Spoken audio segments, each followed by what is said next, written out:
All right, this little short video, I'm going to show you how I cover signs to maximize my loss potential, I guess, from having strips left over from cutting out. My sign blank is going to be 30 by 42, but my sheeting is 36 inches long. So if I was to lay this down and cut a 42-inch piece, I'm going to have this piece of waste right here that's just going to sit around, and this stuff is expensive and we try to maximize everything we can. So what I do is I'll turn it sideways and I'll cut out a 30-inch section that's 36 by 30. Do that real quick.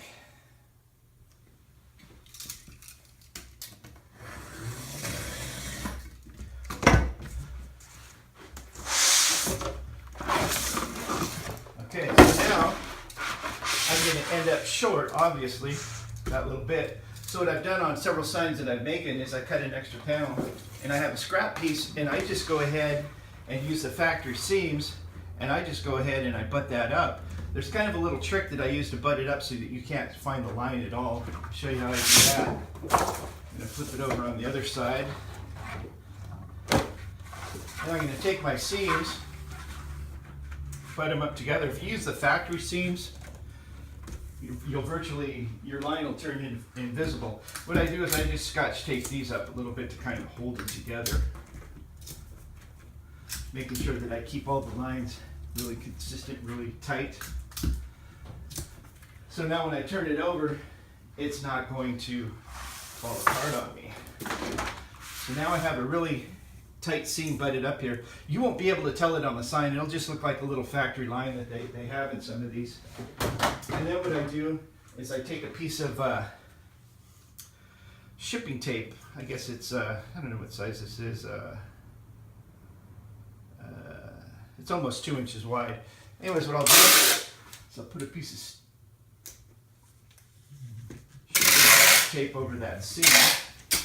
Now it's held together really tight. It's butted up tight. There's no gap.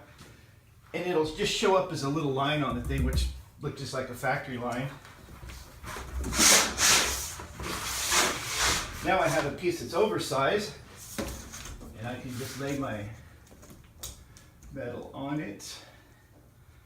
As you can see, I'm just going to have very little waste on the sides to trim. We'll cut this piece off.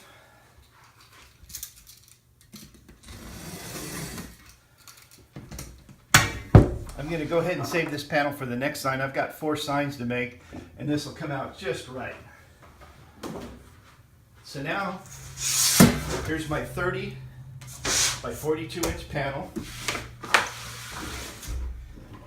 And basically what I've done is I've just added on this little piece. As you can see now, my sheeting will just cover it, and I'll have less than a 1/4 inch around. So I'll have very little waste left here. And anybody who's in this business to make profits, this will definitely help you keep your waste down, because that's one of the biggest things is all the waste. So, and then you just apply it like you normally would, and you've cut down on all the waste. So I hope that helps you guys. Thanks.